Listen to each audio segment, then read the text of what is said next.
Carter Brown, Mysteries. Adventures in excitement and suspense, based on the best-selling novels by the slick storytelling sensation, Carter Brown.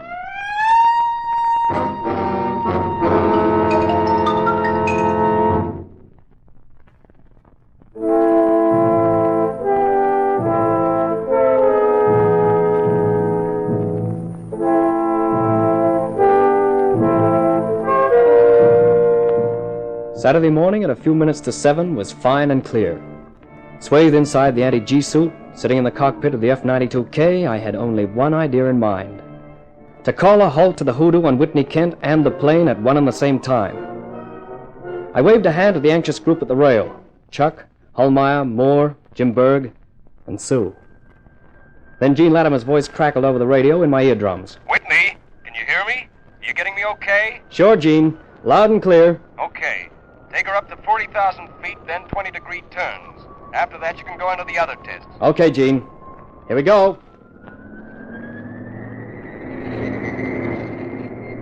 The takeoff was routine. I was used to the sloppy, clumsy feel of a jet at slow speeds. You have to throw the stick around like a barge pole before you get any results. Once you get them into their own element, into the stratosphere, then, brother, just breathe on that stick and you get a response. How you doing, Whitney? Everything okay? Smooth as silk, Gene. She lifted nice and cleanly. Altimeter's building up to 5,000. No sign of trouble? Not a speck. She's climbing like a bird.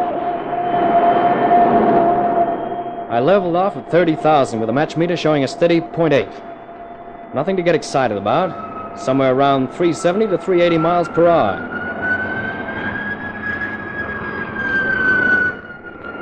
I did the glides. Down to 5,000 feet, then back up to 30. After a routine of these, I did the turns. The F-92K turned nice and tightly with the aid of her flying tail. Power controls have kept the jet flyer's hair from turning pure white.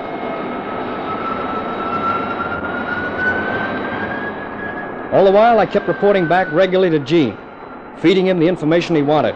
Okay, Whitney. I think you can take her back up to 40,000 and give her the gun. We had permission to break the sound barrier at 40,000.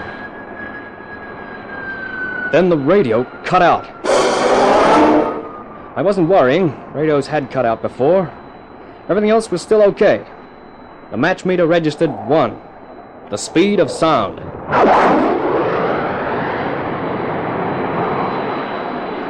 It wasn't the first time I'd crashed the barrier, but it felt like the first time. It always did. But everything apart from that was fine. Then I looked up and saw that the nose of the plane was under the horizon. I eased back on the stick. The horizon stayed where it was. The plane's nose didn't lift. I fed in nose trim. But it didn't make an atom of difference. The nose stayed down. And then I remembered. The memory that had been drowned in an alcoholic haze came back, sharp and clear. The trouble was the flying tail. A jam-up locking the mechanism in the full nose-down position. But this time I was sober and I knew the answer. There's a manual control so you can cut the hydraulic pressure on the stabilizer in an emergency. I flicked the switch which cut the hydraulic pressure, and then I grabbed for the manual control. And nothing happened. I tried it again and again. And still nothing happened. It looked like I'd be going through that ejection routine again. I pulled the blind down sharply over my face.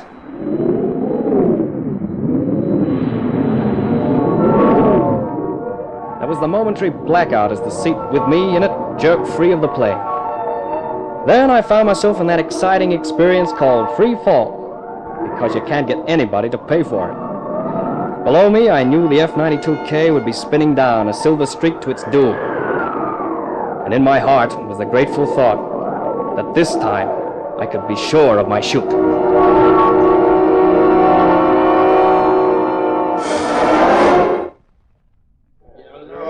All right, gentlemen, let's take it quietly now. Whitney's back, all in one piece, for which we're all thankful. Now, maybe we can find out what the trouble was. Sure we can. Because I know exactly. You do? Well, what is it? The flying tail got jammed in the nose-down position. Reasonable, Gene? Sure. A slow leak in one of the valves would do it. But what about the manual control? What about the overriding switch to cut the hydraulics? Don't tell me you didn't think of those, Whitney. I thought of them okay, Gene. There was only one thing wrong with them. They didn't work. But I tested them last night around 10. They worked okay then. They must have worked today. If you wanted to sabotage a plane, Gene, a leaking valve wouldn't be hard, would it? No, it'd be darn easy. How about the manual controls? Could you cut through something to make them ineffective? If you were going to sabotage it, Gene, do you think that would be a good system? A very good and very easy system. But what about the other pilots, Whitney? Why didn't they get out like you? Because they left it a fraction too late. I was the lucky guy. I quit early. Well, I guess that gives us the answer. And I'm sure the Air Force will accept it. There's nothing wrong with the F-92K except sabotage. And sabotage in this case includes murder. 5 Air Force pilots and Hank Jordan. That means the FBI and the police will have to be brought in on it. Well, I won't be sorry. They're the experts. We can leave it to them. But I wasn't satisfied to leave it to them. I had a couple of ideas of my own. The first meant getting hold of a gun. The other meant a trip to Los Angeles to the office of the Blue Circle Detective Agency. I borrowed the old man's Cadillac, and the afternoon was almost dead by the time I pulled up in L.A. outside the building. I was afraid in case I was too late, but I wasn't. The door of the outer office was open. The office itself was empty, but behind the frosted glass of the inner office door I could see a figure. I moved in. What? Mr. Vanek, I presume? Yeah. Who are you? Kent's the name. Whitney Kent of Kent Aircraft. Oh. What's all this, Mr. Vanek? Suitcases? Yeah, I'm packing. Going far? Well, I really haven't made up my mind. There are so many places. And so many airfields, too. Los Alamos, Detroit, Barksdale. You! Naughty, naughty. Don't grab for your gun. Drop it like a good guy. Now, No, don't. Please don't hit me. I won't. I'll just see which is softer. Your head or this wall. And again. Don't. I can't stand it. How many of you were there? How many did it take to sabotage those Air Force planes? Please, I don't. How many? 2. You and who else? That guy Slade? Yeah, only the 2 of us. Please don't hit me anymore. Makes me feel so ashamed. Of what?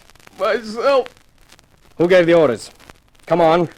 Would you like me to do some more head bouncing? No, please. Okay. Who gave the orders? It was. Put him down, Buster. Huh? Fight somebody your own size. Slade. That's right. And this time, don't try those bullet head tactics. I can pull this trigger before you're off the floor. He jumped me, Slade. I never had a chance. Shut up, punk, and dry your eyes. You're grown up now. What are you, Kent? The scout? Waiting for the reserves to come up? What are you talking about? I told Stupid here we should have got going yesterday. But he figures there's plenty of time. He don't believe what he reads about the cops and the FBI sometimes being smart. So where are they? There's no one around but me and your pal, Vanek. Have him! My turn, Slade.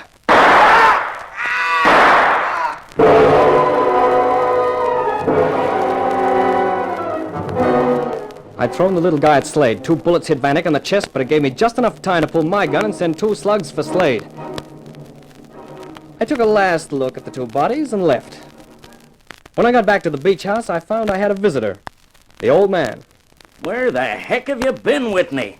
I've been waiting here for a half hour. Didn't you help yourself to a drink? No. I've been sitting here trying to figure out who was behind the sabotage. You, come up with any bright ideas? No. All I ended up with was a feeling that a nervous breakdown is creeping up on me fast. Well, I can stave it off. I found out who crocked up Air Force planes. You did? Who? The Blue Circle Detective Agency. Mrs. Vanek and Slade. Son, that's great. I'll get the police on it right away. That won't do any good. They're both dead. What? Which leaves me with my suspicions about who was giving them orders, but no proof. Well, come on, who? Who hired the Blue Circle in the first place? Moore. Milton Moore. Only we'd have trouble pinning it onto your new co-director, wouldn't we? Yeah. And it also leaves us without an explanation of the two crashes here. See if we can figure an answer to that while I'm gone. Where are you going? Just to put a little emotion of mine into operation. Now, look here, Whitney, if you've got some crazy idea in your head of playing hero... I'm no hero, Chuck. Just a jetman with old tubes blazing. My idea was great, I thought. I drove Chuck's Cadillac down to the plant. The guard on the gate recognized the car and waved me in. There was a light on in Jim Berg's office, and I parked outside. The security man would make a good partner in this operation, but in case he didn't approve of it entirely, I decided to twist the story a little. Well, Whitney, kind of late for you to be around, isn't it? Oh, I've been nosing around. Thought I'd have a chat with you. Oh, any time. You're number one boy in my books. You proved the F-92Ks were sabotaged, giving us the first lead we've had. We've done better than that. Yeah? Well, tell me more. Our security chief's the last guy to hear anything that goes on. I spent some time in L.A. The police were with me. They were playing along with an idea of mine. Oh, what was that? That Van Eyck and Slade of the Blue Circle Agency were behind the sabotaging of the 5 Air Force planes. What? Well, what happened? Everything we wanted. The cops have got both of them in custody right now. Van Eyck cracked wide open, spilled the whole story, how they did it, who was paying them, everything. Well, how do you like that? Hey, Whit, have you got a gun? Yeah, So have I. This one. and that's my boy, Jim. Let's go get the top guy. I've got a better idea. What? That you sit down in that chair and put both hands flat on the table. Otherwise, Whitney, I'll blow you to kingdom come.